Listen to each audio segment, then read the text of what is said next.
maintenant de discuter. J'espère que vous êtes inspirés. Vous avez peut-être des questions à poser à nos orateurs, oratrices. Mics, I think, maybe between. So, are there any questions from the audience? Est-ce qu'il y a des questions dans la salle? C'est une grande salle.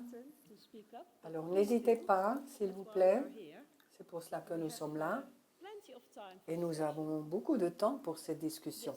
Oui, voilà. Bonjour et merci pour ces présentations magnifiques. J'ai une question par rapport à la première présentation, les biomarqueurs numériques. J'ai trouvé intéressant de voir quelle était la valeur additionnelle, les diagnostics additionnels qu'on peut avoir à part les variables socio-démographiques. Donc, il y a eu une plus-value par rapport à la classification cognitive. Ce que je trouvais vraiment intéressant, c'était que cela n'a pas vraiment rajouté beaucoup aux autres marqueurs. Et là, la valeur ajoutée est plutôt modeste. Alors, je me suis posé la question, si vous pouvez nous en dire un peu plus de ces résultats. Est-ce que c'est vraiment modeste ou est-ce que vous vous attendiez à plus? Oui, merci beaucoup pour cette question intéressante. Dans cette étude, on a surtout regardé la fragilité, la dépression et la cognition. Et j'ai juste parlé de la cognition, moi. On a trouvé de bonnes corrélations avec les mesures de fragilité. La performance de discrimination était très forte, mais c'était aussi un peu une surprise pour l'équipe d'études. On n'a pas trouvé une bonne discrimination par rapport à la dépression. Et cela est un peu en conflit avec la littérature, alors que d'autres chercheurs ont trouvé de meilleures corrélations. Nous pensons que cela peut s'expliquer par les participants. Donc, il y avait 45 seniors qu'on a inclus dans cette étude.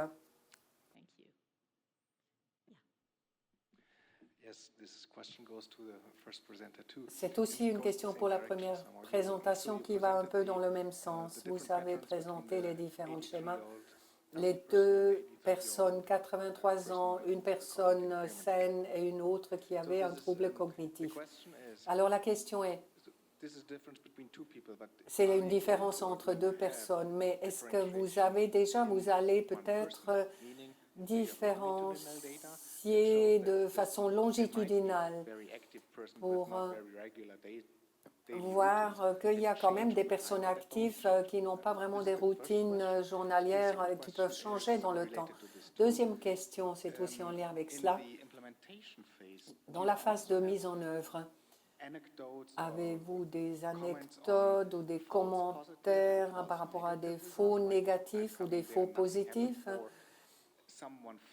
Quelqu'un a chuté et cela n'était pas vu. Oui, merci. Première question, par rapport à ces données longitudinales, on n'a pas cela encore, mais bien sûr, c'est une partie cruciale qu'on va devoir apporter. Il y a d'autres qui ont regardé cela. Il y a donc des données biobank, etc. Deuxième question.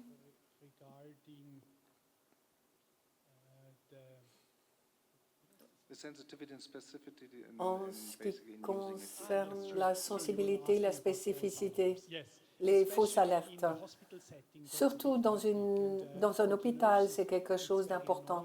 Pour les infirmières, c'est vraiment ennuyeux quand on les envoie dans une chambre de patients et ce n'est pas nécessaire. Alors, les données qu'on a présentées jusque-là montrent qu'il y avait 1% de fausses alertes seulement. On n'avait que très peu d'exceptions où une situation critique n'a pas été détectée.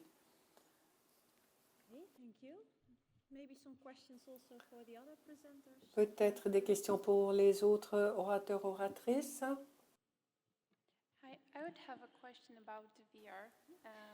Une question par rapport à la réalité virtuelle. Je me demande si les participants ont eu de la nausée, par exemple, car j'ai vu cela dans d'autres situations. Oui, c'est une bonne question. Souvent, les gens veulent savoir comment c'est reçu. Donc, cette maladie du mouvement qui peut apparaître quand on utilise la réalité virtuelle. Tous les participants de mon étude n'ont pas eu d'effet indésirable négatif, mais on l'a fait à la maison. Et donc, c'est peut-être l'avantage. Ils sont peut-être plus à l'aise. Donc, on a eu vraiment de la chance avec cela. Mais il faut vraiment prendre cela en compte avant qu'on mette en œuvre la réalité virtuelle. Donc, la personne atteinte de démence devrait peut-être s'asseoir en utilisant l'application pour avoir les conditions justement qui minimisent ce risque qui est important. On a passé beaucoup de temps à travailler avec notre groupe de recherche pour être sûr que ces conditions soient de mise. Et oui, il y avait différentes conditions qu'il fallait prendre en compte. Merci pour cette question. Moi, j'ai une question pour Esther. Quelles sont les vues des soignants professionnels par rapport à ces possibilités? Parce que dans la pratique clinique, ce que je vois parfois, c'est que les professionnels ont leur propre idée, leur vision, ce qui est nécessaire pour les patients. Est-ce que vous avez aussi rencontré cela dans votre étude? Oui, bon, nous n'avons pas vraiment discuté directement avec les professionnels, mais c'est certainement quelque chose qu'on va faire à l'avenir, car on a vu que certains participants dans les groupes focus et dans les interviews ont dit, j'ai dit à mon médecin que j'ai justement trouvé ce groupe en ligne qui est incroyable, j'ai apporté des dépliants, s'il vous plaît, partagez avec d'autres, mais ça ne les intéressait pas. Et une dame a dit que ça lui sauvait la vie, mais le médecin ne s'intéressait pas à cela. C'est juste un exemple des interviews que j'ai faites, mais je suggère qu'il y a besoin de rechercher cela plus loin parce qu'on l'a aussi vu pour les personnes qui ont été référées par le médecin. C'était vraiment une expérience positive, ça leur donnait plus de confiance. Ils étaient plus aptes à facilement entrer dans le groupe parce que c'était facilité par un professionnel.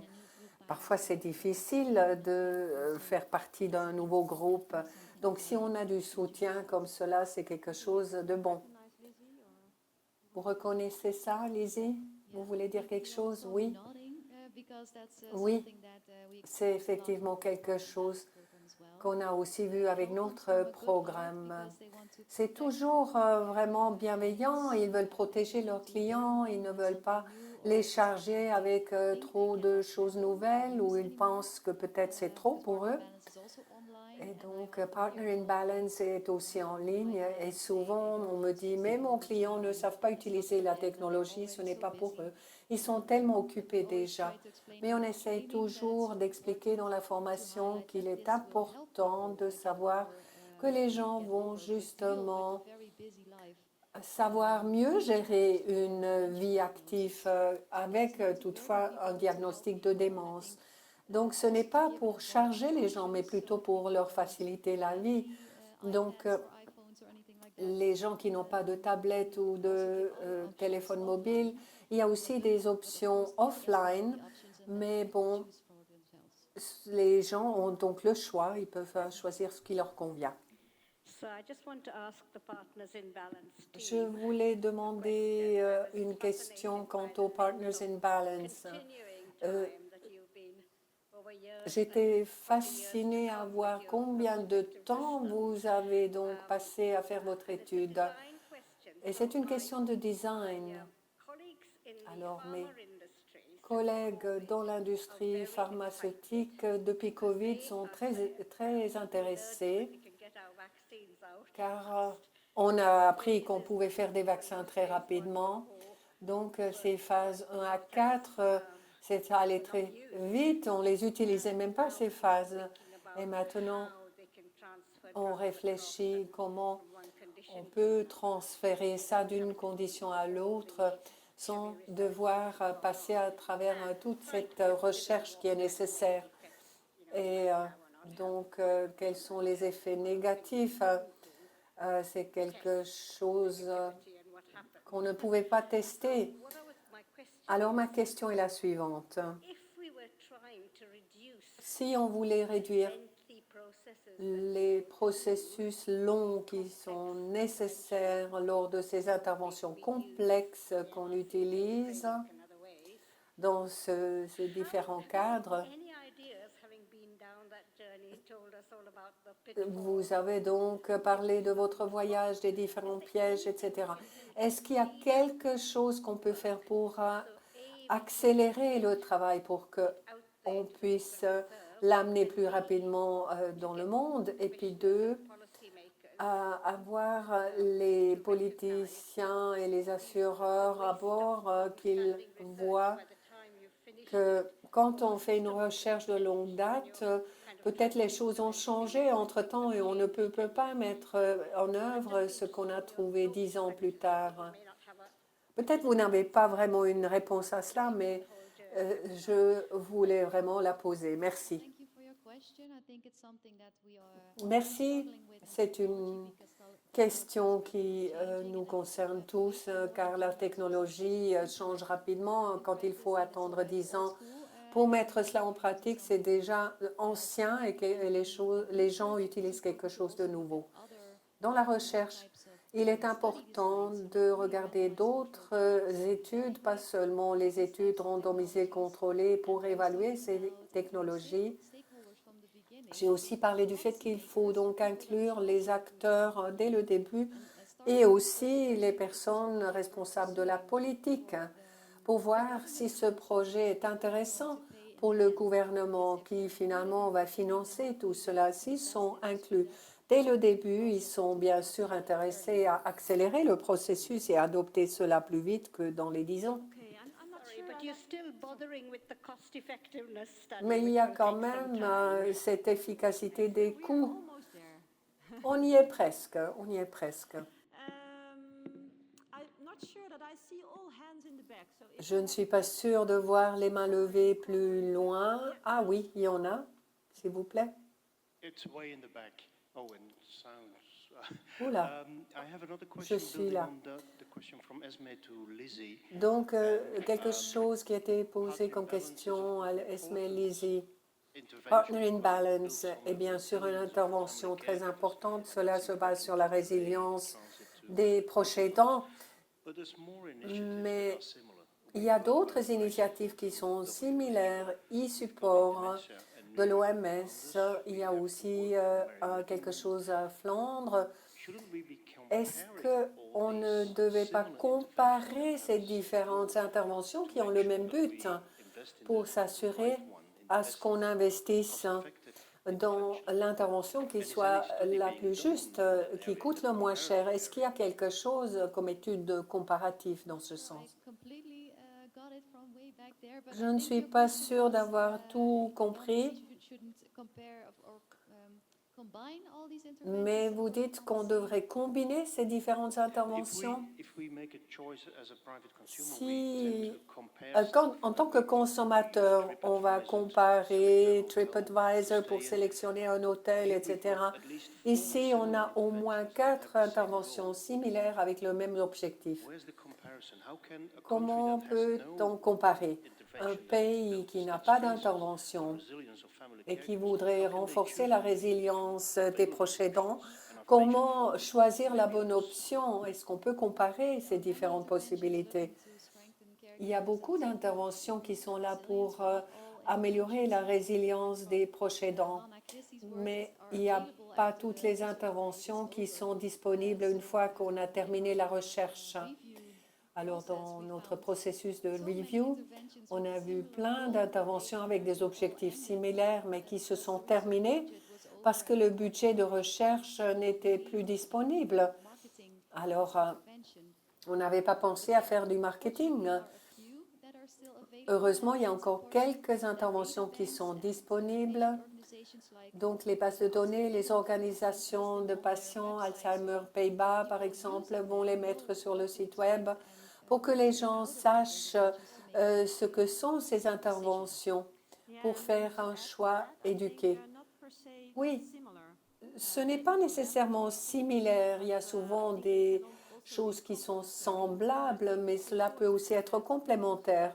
Et je pense qu'il est important aussi de voir comment c'est complémentaire pour que les gens aient vraiment un choix. Et je voulais aussi souligner que nous venons de publier un article sur l'adhérence des interventions en e-santé pour soutenir les proches aidants. Et on a trouvé, par exemple, que l'élément de coaching, dont on discute souvent, car c'est souvent difficile à mettre en œuvre, mais le coaching et les éléments interactifs pour Partner in Balance est vraiment important par rapport à la compliance, l'adhérence des patients. Et c'est un élément vraiment crucial qu'il faut prendre en compte en choisissant une intervention. Oui, je pense que là, il y a aussi une similitude avec ce programme de soutien par les pairs. Il est important d'avoir différentes options. Les gens ont différentes préférences aussi.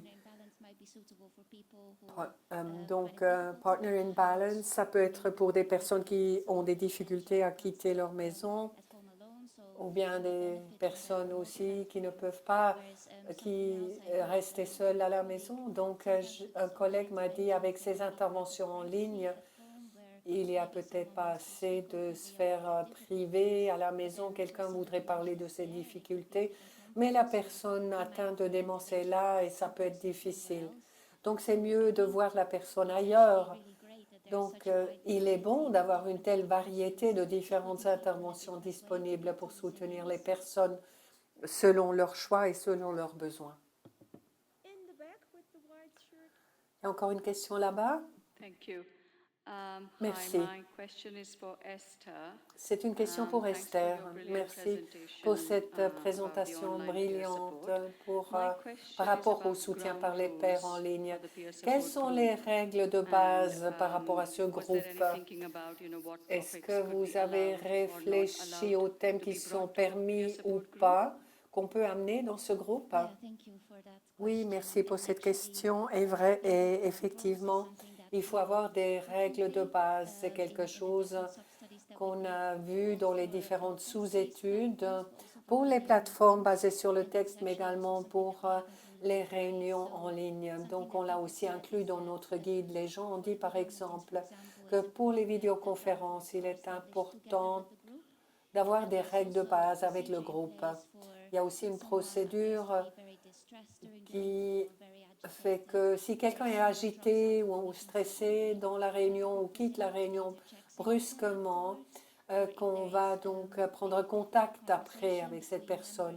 Ou s'il y a une discussion difficile entre les membres du groupe, le facilitateur va donc reprendre cela. Et ces règles de base sont aussi marquées sur le site web. Donc, on doit être respectueux, on ne doit pas partager certains types de contenus, par exemple des pubs pour la médication ou autres. Donc, il faut vraiment rappeler cela régulièrement dans un groupe en vidéoconférence et aussi sur les plateformes basées sur du texte.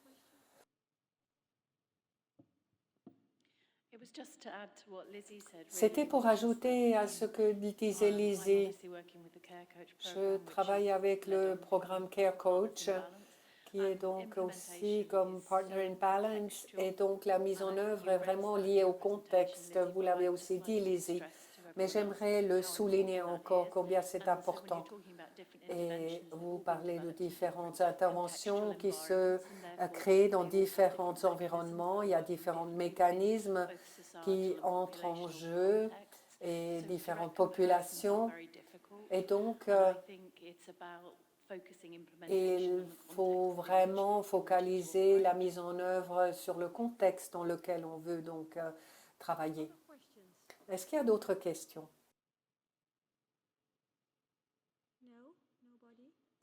Non?